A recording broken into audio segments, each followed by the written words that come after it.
Swayam Prabha. Digital India. Educated India.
Welcome.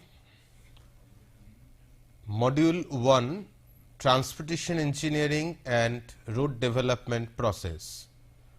There is one lesson under this module.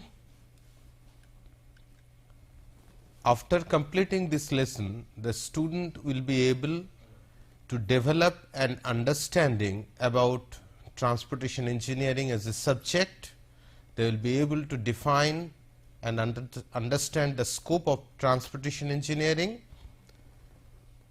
Student will be able to understand the advantages of road transportation over other modes of transportation, and student will be able to develop an understanding about the overall road development process. To start with,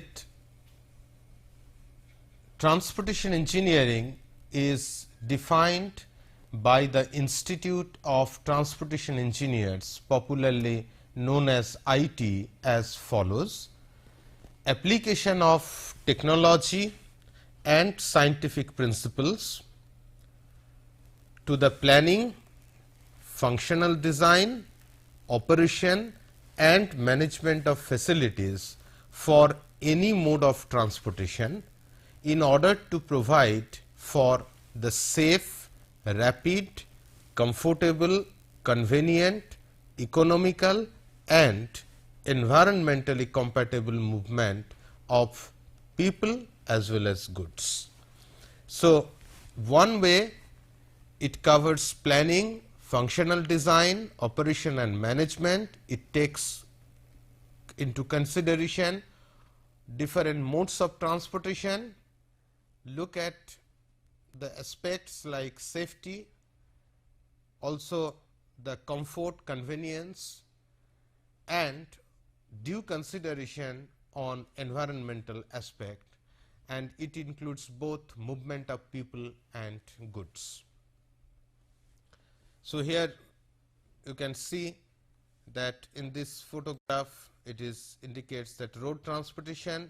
This is an example of rail transportation. Here it is an example of air transportation. Now, the importance of transportation in the development of a country is really multidimensional. We normally say that the economy of a country rolls on transport. Transport is a major factor that can boost the economic development of a country. We all know that all human beings are interacting over distance and time for food, for shelter, work, business, recreation and security. We need to transport agricultural and industrial raw materials and also the finished products, equipments, and that is why the need for transportation arises. So, there is a spatial distribution of activity. People stay somewhere, they need to go to various places, raw materials are produced somewhere, manufactured, processed somewhere else, the market is again at different places. So, the spatial characteristics, it generates the transportation demand or travel demand for passenger travel. If you look at the development facilities, it is really a cyclic process. That is what I am trying to convey. You develop when you are trying to develop an area, you go for planning, initial planning, then you carry out preliminary design, then once you screen alternatives, take the best one and then go for detailed engineering design. Then once the detailed engineering design is ready, you can go for construction. Once the facility is constructed, it is used by or for the transportation of people and goods. So, operation takes place. Over a period of time, the demand grows. So, the transportation demand grows, the facilities may get congested, additional demand may get generated. So, again you need to go for planning and this cyclic process continues. So, development or planning or whatever you say, it is not a one time job. It is essentially a cyclic process. You develop facilities. For developing facilities, you need for planning, you carry out preliminary engineering, screen the alternative, take the best possible option and then carry out detailed design, construct it, put the facility for use, and then over a period of time again operation problems will be there, demand will get generated, additional demands will come, demand will grow otherwise also.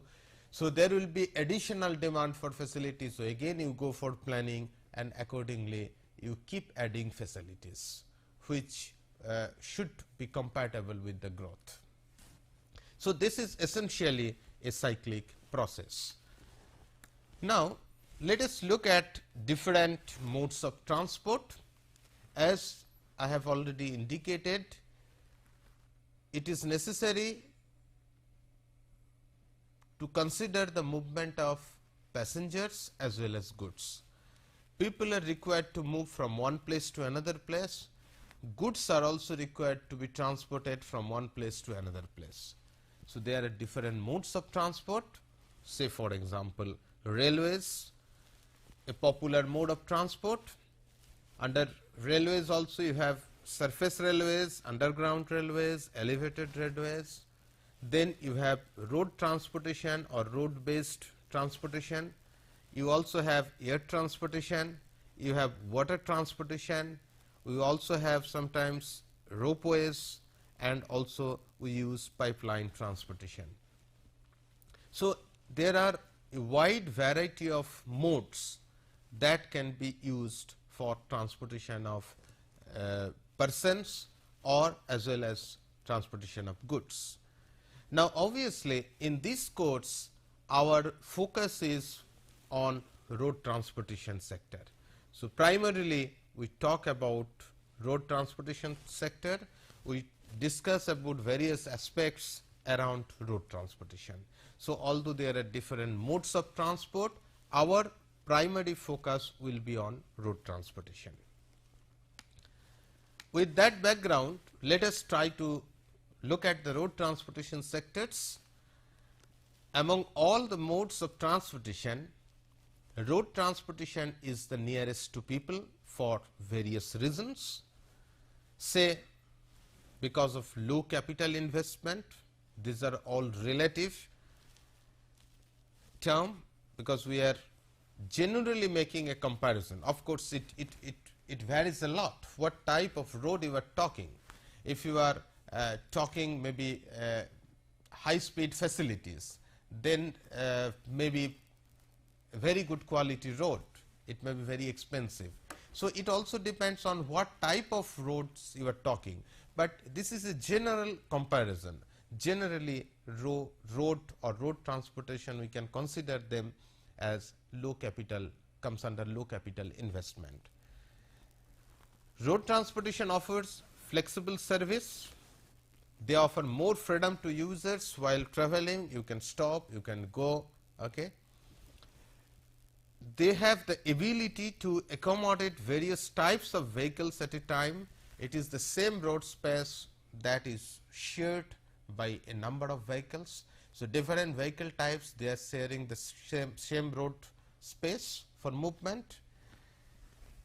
It offers quick and assured door-to-door service. Remember that we have other modes of transportation which are even faster, say air transportation, even the rail transportation. But rail transportation cannot offer door-to-door service. Air transportation cannot offer door-to-door service. So, that is another distinct advantage of road transportation. It offers faster and cheaper service, particularly for short distance travel. If you consider a very long distance travel between two countries, road transportation may not be a feasible option. So, there may be air transportation is faster.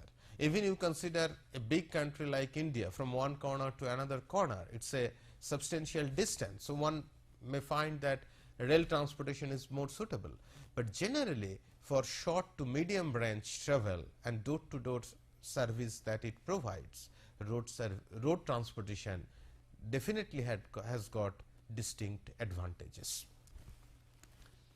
Now, let us try to see or try to understand the scope of highway engineering, because as I indicated, transportation really is a major factor which can accelerate or which can influence the economic development and growth of a country.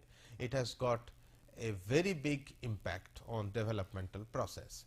And since our concentration is more on road transportation has also got distinct advantages, and with all this understanding, governments and also various other bodies, they have realized the need for road sector or the importance of road sector. Accordingly, countries like India have taken up massive road development projects. So, essentially concentration is on road sector and more precisely on highway sector. So, let us look at the scope of highway engineering. When we say highway development projects, it includes planning and location of facilities. It includes then alignment selection and geometric design. Once you have decided the alignment and decided the geometrics or designed the geometric components, one has to go for pavement design. So, this is a very major aspect of the overall work along with geometric design and alignment selection. And remember that pavement constitutes about 40% of the total highway project cost on an average. Again, it depends what is the terrain condition, what is the soil condition, what type of roads we are talking about, but generally it constitutes about 40% of the total project cost. So, this is a very, very important aspect. Then we also have to look at the materials that are to be used for road constructions, what type of material, conventional materials, any new type of material. Also look at the construction technology aspect, how we construct road, how we produce a better quality of construction, faster construction, and then obviously the maintenance aspect of the road.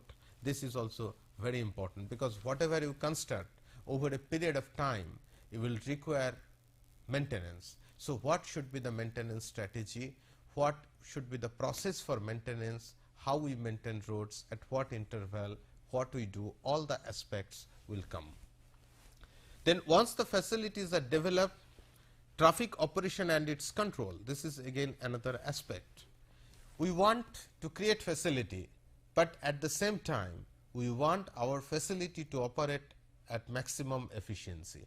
So, given the supply, given the infrastructure, how best we can make use of the available infrastructure through efficient control on management system.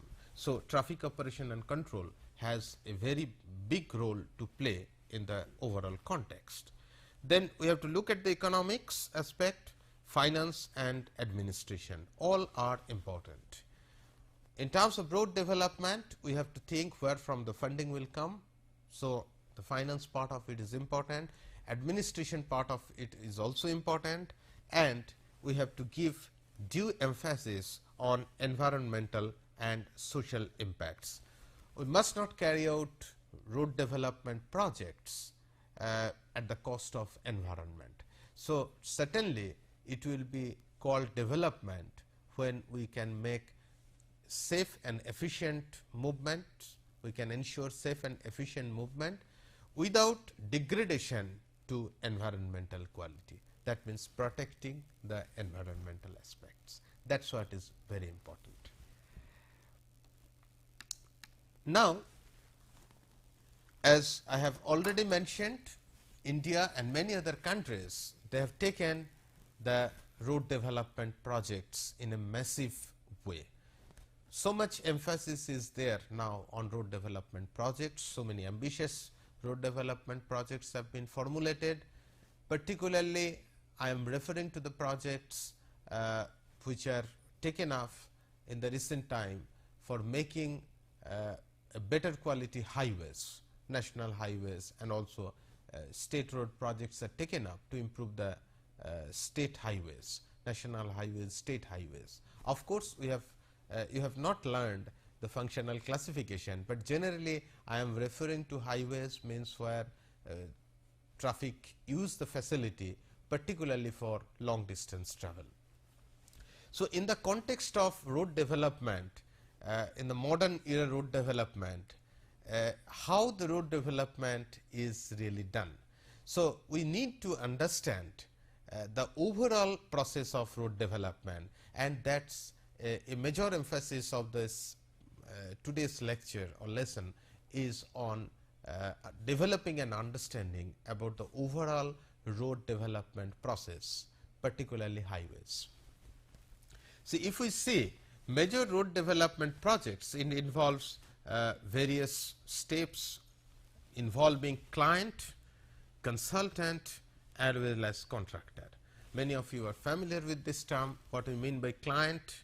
Okay. So, in India maybe this national highways are now upgradation of national highways are done by National Highways Authority of India. So, we can call that National Highways Authority of India as a client.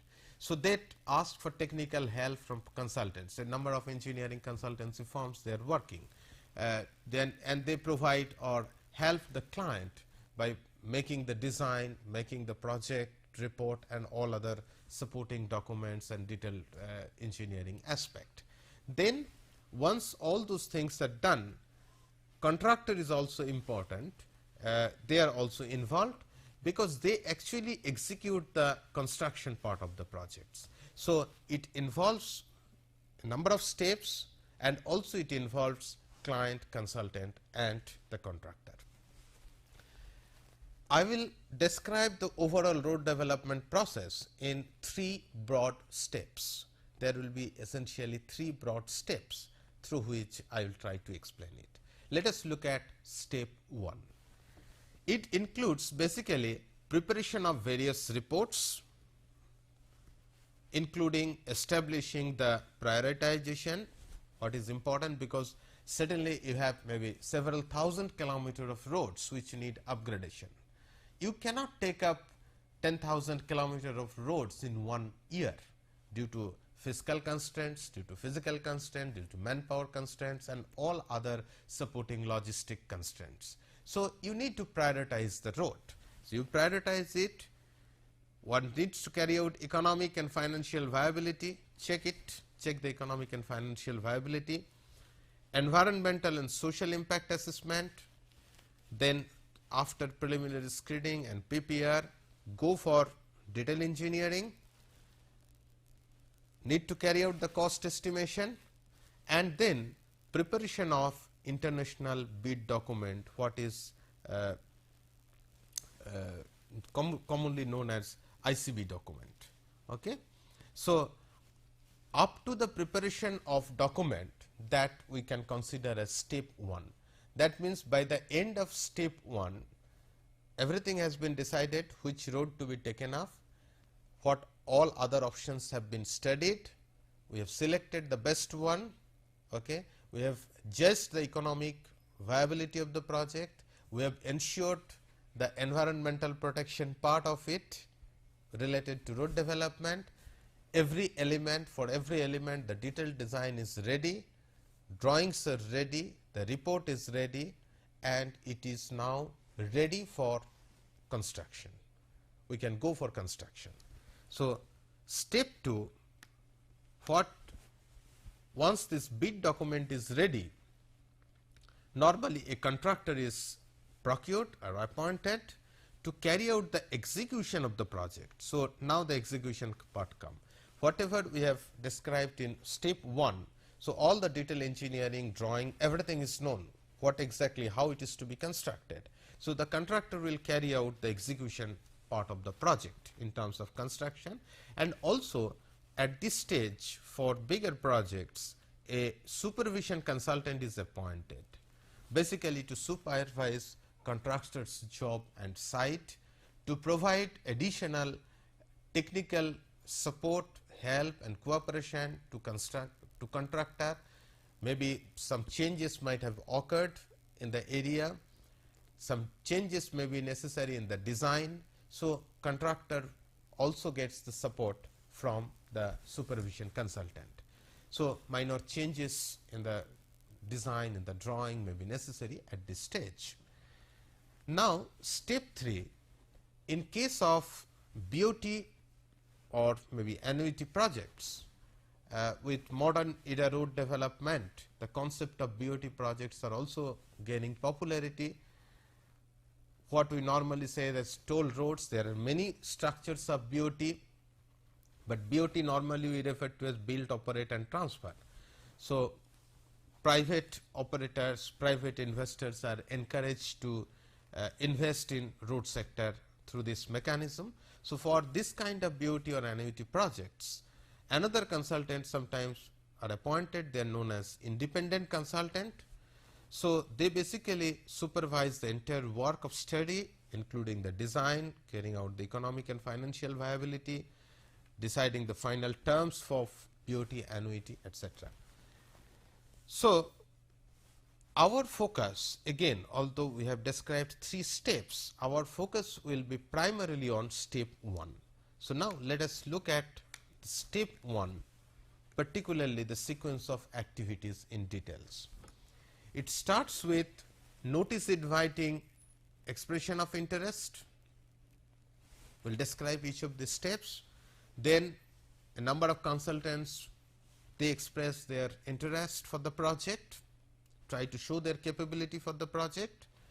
Then the client carries out shortlisting, maybe 20 consultant applied. So, they may decide, okay, we will pick up 5 and 6, the best in the lot, and they will only submit proposals for further considerations. So, this issue invitation for RFP, request for proposal.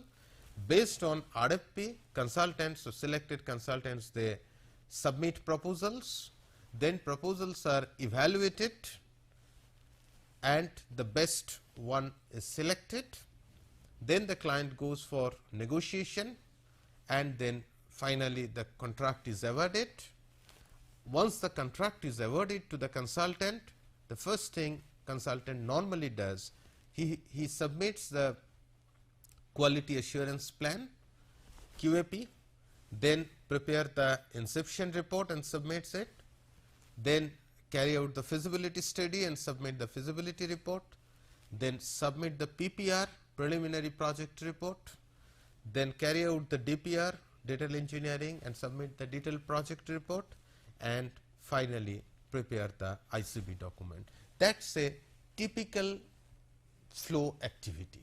Not that for every project it has to be exactly the same, but what I am trying to indicate, this is a typical project, what we do in a typical project, what we do. I have tried to indicate all the steps. So, UI, shortlisting, invitation for RFP, then submission of proposal, evaluation of proposals, negotiation, final award of contract. Up to this, it is selecting a particular consultant, most suitable one for carrying out the job. Then what consultant does? He prepares QAP, quality assurance plan, inception report, feasibility report, preliminary engineering and submit PPR, carry out detailed engineering and submit DPR, detailed project report, and then finally it terminates with the preparation of ICB document. Now we shall discuss about each of these activities in details. First, let us take expression of interest. Whenever a project is there, for a big project, maybe a highway is to be upgraded, so the consultant put it in media, and it is known to others that the government or the client is taking up a project, and they say that they may invite all interested consultants to apply to show their interest. If they are interested in the project, they have to show their interest to the client by submitting a document, what is called as expression of interest. By name itself, you can understand it is an expression of interest to show that you are interested, or a group or a consultant is interested to carry out the work. Now, once they submit the document, they have to show their interest based on credentials. So, I am not trying to give a comprehensive list of items, but only trying to touch some of the major items what normally are included in the expression of interest. Let us look at those things. It gives an idea about the company profile, saying the company, about the company, what is the manpower, what are the areas it works, what are the type of services it works, then general qualification and experience, what kind of stuff it has, what kind of experience the company has. Then what is the experience in the field of highway and transportation engineering in general. I am mentioning all these things keeping in mind the highway and transportation engineering projects. So, they have to say that what is their experience in the field of highway and transportation engineering, then relevant experience carried out and ongoing projects. What are a particular type of project government or the client has put. So, what is the experience of the firm specific to that kind of project apart from the general highway and transportation engineering project. So, that also they try to indicate, and they also have to indicate the financial status. The whole purpose is you include all the papers showing a background of the company, saying that yes, C company provides services in these areas, document it showing that what are the works you have carried out in the related area and also in the area specific to this kind of project. Also, so what is the manpower available, what all different specialists are available with you or with the organization, and also one has to include the financial status, that also has to be reported. So, all this material will go together under one cover known as expression of interest, and that will be submitted to the client. Client, after receiving this expression of interest from a number of consultants, they will go through the documents and they will pick up some numbers, maybe 4, 5, 6, 7, whatever it is. And once they get convinced that all those people have the potential to carry out the job, so they will pick up among all people who expressed interest for the work, or among all the companies who expressed interest for the work, the client may pick up some 4 or 5 consultants where they think that they are the best in the lot. So, to them the client will issue the RFP. That means, only those consultants, they will be allowed to submit a full-fledged proposal. So, the client will indicate or send a letter of invitation and the whole RFP document to only to selected consultants. So, that is what is RFP document. Normally, it has got 2 sections. Section 1 is general, which includes the letter of invitation, general information to consultants. It gives the standard forms and submittal required for technical proposal, standard forms and submittals for financial proposal, because normally this technical and financial proposals are submitted under different covers. So, one will be technical proposal and the other one will be financial proposal. So, they will be two different under two different covers. So, it says all the forms and formalities and requirement for submission of technical proposal, and also in which form the financial proposal to be submitted, all the forms and other submittals. It also indicates the date of opening of proposal, the process for proposal evaluation, the process for negotiation, award of contract, and it also includes normally the standard form of contract. Part 2 or section 2 is known as terms of reference. This is a very crucial component in any project, because if the TOR is specific, the project will run smoothly. For every project, it is absolutely necessary that the TOR remains very specific and clear and does not have any statement, any ambiguous statements, or should not keep any gray area. More precise the TOR, more comfortable will be the execution part of the project. It will run smoothly and comfortably. TOR includes background of the project, it outlines the scope of service, very important component, it has to be very specific. Consultant should know very clearly from the client what is the exact scope of service, what is the exact or what are the exact works that client are expecting the consultant to carry out. Then it tells about the sequence of project preparation, schedule of completion, how much time is required for what activity. It also tells what data, services and facilities the client will provide to the consultant. It describes the final output precisely, again it is very important. What are the reports that the consultant would like to receive, consultant have to submit to the client, what are the drawings, how many numbers of copies or how many reports or how many copies of the report or how many copies of the drawings, all these things should be mentioned very precisely.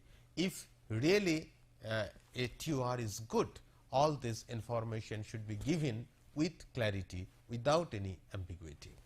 Then it also should indicate the procedure for review of report, and it tells what are the key personals or key positions that are required for carrying out the project. Suppose it is a highway project.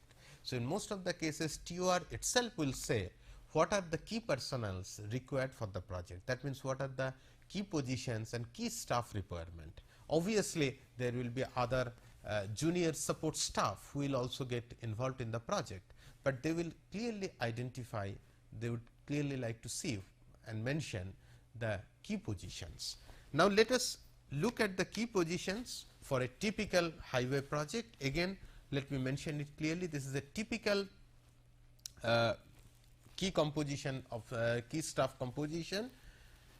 Not that for every project it will be same, it depends also that what are the aspects that are important for a project. So, some key positions may be there in some projects, some key position may be omitted in another project, maybe the time duration also for different key positions may vary, but this is just an indication. It includes senior highway engineer cum team leader. There will be one team leader responsible for the overall project, and normally he is a senior highway engineer. Then you have a deputy team leader in some cases who is also a highway engineer. Then you have pavement specialist, sometimes under senior pavement specialist and pavement specialist. Then you have bridge specialist, again it may be senior bridge specialist and bridge specialist. Sometimes if foreign experts are necessary, senior bridge specialist may be foreign expert, bridge specialist may be domestic expert, or maybe senior pavement specialist may be foreign expert and pavement specialist may be bridge experts, like that also indications may be given. Then traffic engineer, that is another key position, material cum geotechnical engineer, senior survey engineer, transportation economist to carry out the economic evaluation of the project, environmental specialist to carry out EIA for the project, then resettlement specialist to look after the resettlement and rehabilitation aspect of the project. So, it is quite interesting to see that you have essentially all specializations of civil engineering, and even beyond that. You have highway engineer, you have pavement engineer, you have traffic engineer, you have structural engineer, maybe the bridge engineer, you have geotechnical engineer or specialist, you have environmental specialist, you have survey engineer, you have transportation economist, you have resettlement rehabilitation experts. So, it is completely a team activity or a group activity, including all different specializations of civil engineering, and also it goes beyond that. Now, let us look at the technical and financial proposals. Technical proposals, as I have already told, technical and financial proposals are submitted separately under two separate cover. Technical proposals normally includes firm's reference with past experience and PDS. If the consultant has got any comments and suggestion on the terms of reference and or on the data, services and facilities to be provided by the client, that also should be included. It should include description of the methodology and work plan in detail, team composition and task assignments, what are the people you are putting and what are the work they are supposed to do, that is what is the task assignments. Then the CVs of the proposed key professional staff. For all the key position, one has to provide the CV in required format. It should also include the activity schedule, how the different activities are planned, and the time schedule for professional staff. For different staff, what will be the time they will work in the project. Maybe a project may be for 12-month duration, but the traffic engineer may work only for 2 months. Okay, a transportation economist may work for 1 month. So, and then during which period they will work, either full time or part time. For some time maybe continuously they will work, for some other time they may be working partly. So, all these things should be included. I am showing a typical format of the project data sheet, where the way it is given, this is just an indication. You can see it includes the project name, the country where the assignment has been carried out, project location within the country, number of professional staff provided, start date, completion date, approximate cost of the project, approximate value of service, name of the associated firm if any, number of man-months of professional staff provided by associated firm, name of the senior staff and position held in the project, narrative description of the project and description of actual services provided by the firm. So, in one page, in a summary form, you try to provide all informations. So, if you have, if a company has carried out maybe 10 projects in related area, for every project there will be 1 page PDS normally. Sometimes it will also include the photographs showing the relevant features, whatever improvement has been done or whatever mechanism has been followed, indicating something about that. So, this for every project this PDS will be included. So, PDS gives in a crisp form, it tells about the task that has been carried out by the firm. Financial proposal includes maybe summary of cost, breakdown of cost per activity, breakdown of remuneration of key professionals, reimbursable cost, miscellaneous expenses. So, there will be different components. You have the total cost and then under different components as indicated in the terms of reference. Coming to the evaluation of proposal, technical evaluation is done first in most of the cases, and then the financial evaluation is done. In process of technical evaluation, there will be marks on different aspects, how the methodology has been written for the work, what are the CVs that the consultant has provided for different key positions. So, there will be marks for every CV and then for different marks for different key positions, some marks for comments, some marks of the experience, and overall evaluation will be done. Generally, a minimum mark, say 75%, 75 out of 100 is required for qualifying into technical evaluation. and only for the consultants who have qualified technically, for technically qualified consultants only the financial bid will be opened. For others it will be returned, normally it will be returned without opening. This 75 is again an indication, different organization may follow different procedures, some may follow 80, some may follow 70, but normally it is 75% that is taken as a benchmark. Then during financial evaluation 100 marks is given to the consultant with the lowest price, so he get full marks because of the lowest price, and for other consultant the mark is reduced in proportion to quoted price. Say for example 18 lakhs is the minimum, and if 20 marks is for the financial part, so a consultant which has quoted 18 lakhs he gets 20, a consultant which has quoted 20 he gets 18 marks, 20 into 18 by 20, so it is again 18 marks. So, like that in proportion the mark is reduced, and then finally both the technical and the financial aspects are considered, marks obtained in the technical evaluation, marks obtained in the financial evaluation. Then sometimes they give 60% weightage for technical, 40% of financial. In some projects it may be 80% on technical, 20% on financial. This again varies. But then finally, whatever is the criteria as mentioned in the RFP, based on that this technical score and financial score may be added, and the client and the company or the consultant scoring the maximum, the work normally is awarded to him or to that party. Now, based on combined score of technical and financial evaluation, the highest ranking consultant is asked to negotiate, clarify, confirm the availability of their key personnel once more, because sometimes it might have taken some time after the submission of proposal. So, they once again confirm whether all those key staff are available, whether all the facilities are available till now, and then on compliance the contract is awarded to that particular consultant. Now, once the work is awarded, the very first thing consultant does normally submission of the quality assurance plan.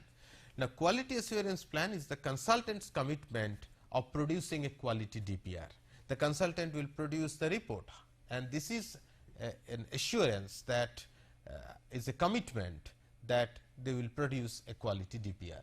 Now, quality assurance plan comprises of quality goals and objective, basically which includes the compliance with codal provisions and TOR by controlling human skill. It tells about the purpose of QAP, basically to spell out in written terms the sequence and step of to be followed to ensure a quality project. It also indicates about the elements of quality assurance system and includes a detailed approach and methodology for carrying out the work. Now, QAP needs to be formulated for various activities like topographic surveys, traffic surveys, geotechnical and material investigations, condition survey and design of bridges and structures, design of highways and pavements, economic and financial analysis, environmental and social impacts. For all these aspects, QAP needs to be formulated. So, the QAP is formulated and submitted. Next is submission of inception report. Inception report is basically to convey to the client the clear understanding of the terms of reference and define in details the methodology. Normally, the inception report is submitted within 30 days. Inception report should include whatever all primary data that have been collected by the consultant. Normally, it includes the traffic survey data, topographic survey data, and either partly or fully, and it talks about the preliminary inventory survey. So, if any primary data collection has been done, that had to be reported, either partly it is done or fully it is done, accordingly it is to be mentioned. Then it should indicate about the status for the secondary data collection. It is a big list, and the consultant should indicate in the report so far or till that time whatever secondary data he has been able to collect. This secondary data includes a number of items. I will quickly go through it. Survey of India topographic sheets which are required, geological maps, satellite maps if available, particularly for construction of or planning of bypass, the GTS benchmark location and levels, any vision document, statement, report if available on the strategy of future development in the project influence area. What are the future developments that the local authorities or bodies are planning to achieve? Then previous traffic count data for the last 5 to 10 years, the geotechnical data of old and new bridges if available and cross drainage structures. PWD identified, Public Works Department identified query for sand, stone chips and other materials, because all these materials are to be transported from quarries. So, what are the PWD identified queries, that also should be known. So, all this secondary information will be required. Existing schedule of rates for calculation of the cost of the states or districts, authenticated information on the right of way. It is a very crucial component. It is extremely difficult in most of the cases to get right information and correct information about the right of way or ROW. Meteorological data, classified vehicle registration data of the states, project influence area, at least for the last 5 years, underground overhead utilities which may require shifting or which may affect widening or geometric improvement proposals, statistical economic data of the PIA for the last 5 to 10 years, including the net state domestic product, per capita income, population, maybe at the national level the GDP data, gross domestic product data, then accident information and identification of potentially black spots. All these all come under secondary information. So, it is a big list. So, when this report is submitted, the client or the consultant should indicate to what extent or how much secondary information he has been able to collect by that time, and whatever information is available, some analysis to be done and accordingly reported. Then comes the submission of feasibility report. Now, this report is generally submitted within a period of normally 3 to 4 months. It includes executive summary telling the summary of the whole report, key plan with exact location of various traffic surveys and homogeneous section. It should show that what are the locations where the traffic service has been carried out and how the homogeneous sections have been divided or decided. It should indicate about the methodologies that were adopted for the studies. It should describe the technical and engineering alternatives, whether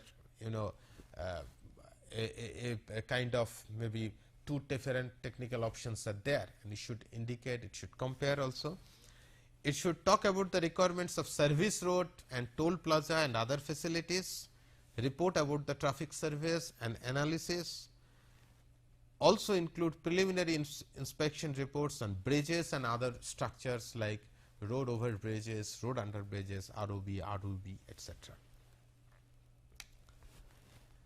It also should include requirements or talk about requirements of new ROB, ROB, bridges, flyovers and all other sorts of structures that are required.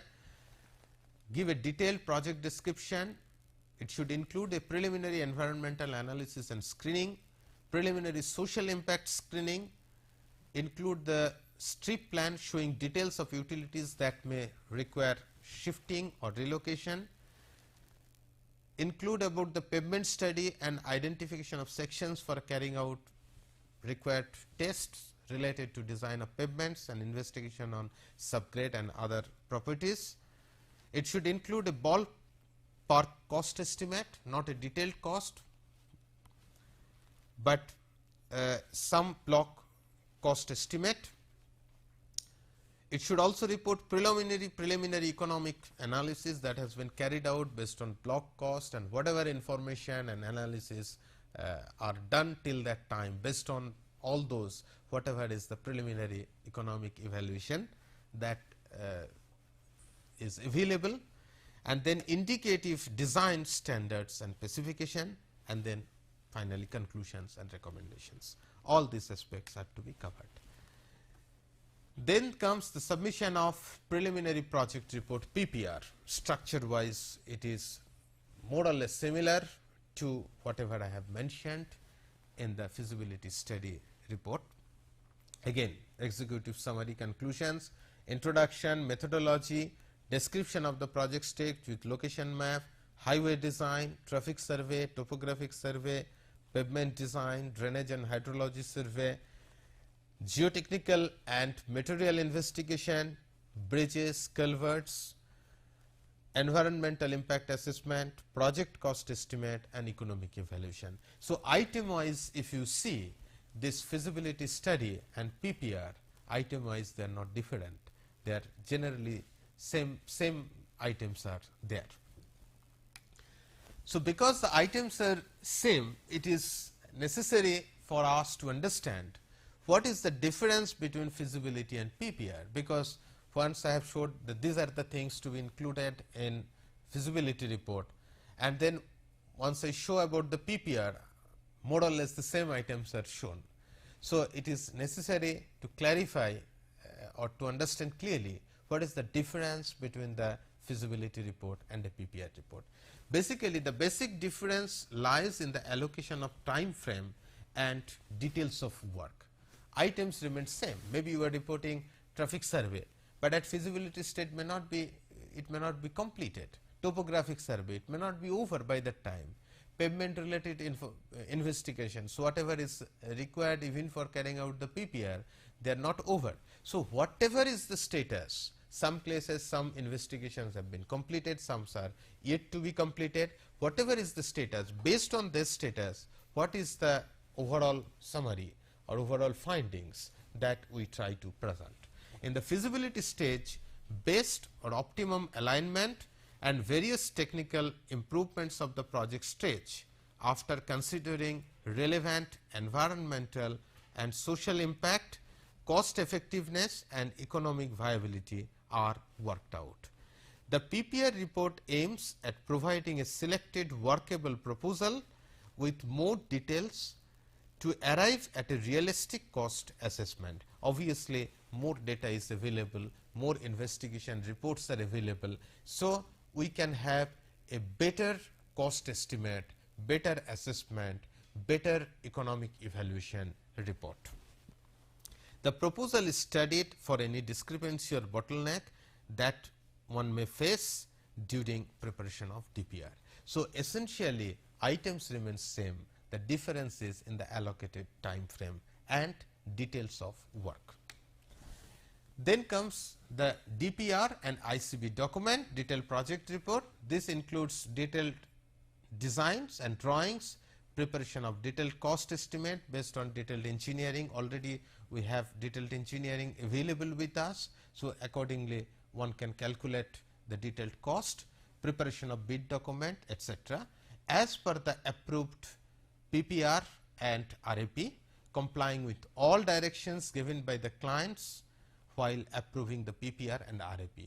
Maybe clients have given some suggestions and comments and all the advices, those are to be considered, and final detailed engineering to be done, and taking all the items, detailed report, project report and ICB document to be prepared. Now, ICB document comprises technical specifications, bill of quantities and detailed drawing as in the DPR, conditions of contract, etc. as per international standards and following World Bank or ADB guideline as the case may be. So, finally, the DPR is ready. So, we screen the preliminary alternative at the PPR stage itself, take the final one and then go for detailed engineering, detailed design, and then prepare the final report, what is known as DPR. And once the DPR is ready, based on that the ICB document is prepared. Now, let me ask quickly some of the questions. Mention the sequence of activities normally followed for preparation of DPR and ICB document for road development projects. Number 2, what is expression of interest or UI? what are the items normally included in UI? Third, mention typical composition of team of experts for preparation of highway projects. The last question is, what is the difference between feasibility and the PPR? Because there is only one lesson in module 1, I will also answer these questions now itself. Let us quickly go through the answers. Mention the sequence of activities normally followed for preparation of DPR and ICB document for road development projects. It starts from notice inviting tender, notice inviting expression of interest, then shortlisting, then invitation for request for proposal, then submission of proposal by the selected clients, evaluation of proposal, negotiation, award of contract, submission of quality assurance plan, submission of inception report, carrying out the feasibility and submission of feasibility report, carrying out the preliminary engineering and submission of preliminary project report, carrying out detailed engineering and submission of detailed project report, and preparation and submission of ICB document. That is the sequence. Then question 2, what is the expression of interest? You know, whenever you have a work, a company showing their interest for the job. So, it includes basically company profile, general qualification and experience, experience in the fields of highway and transportation engineering, relevant services carried out and ongoing projects and financial status. So, when there is a project that is to be taken up by the client, all consultants who think themselves qualified for the job may submit the expression of interest showing that they are interested for the job and also indicating that they have the required capability, experience, profile for carrying out the job. So, one way it is showing the interest and other way it is expressing their credibility or background and their qualifications for the similar job. Mention typical composition of team of experts for preparation of highway projects. It includes highway engineer, pavement engineer, bridge specialist, traffic engineer, material cum geotechnical engineer, survey engineer, transport economist, environment specialist and resettlement specialist. So, all sorts of specializations are included, all specializations of civil engineering and beyond that. Now, what is the difference between the feasibility and PPR? The basic difference is the allocated time frame and details of the work. Some of the investigations might not be over at feasibility stage, which may be completed at the DPR. So, cost estimate and all assessments are more realistic and relatively more accurate in the PPR report. Feasibility reports the then status of the project. So, basic difference lies in the allocated time frame and details of work. Thank you.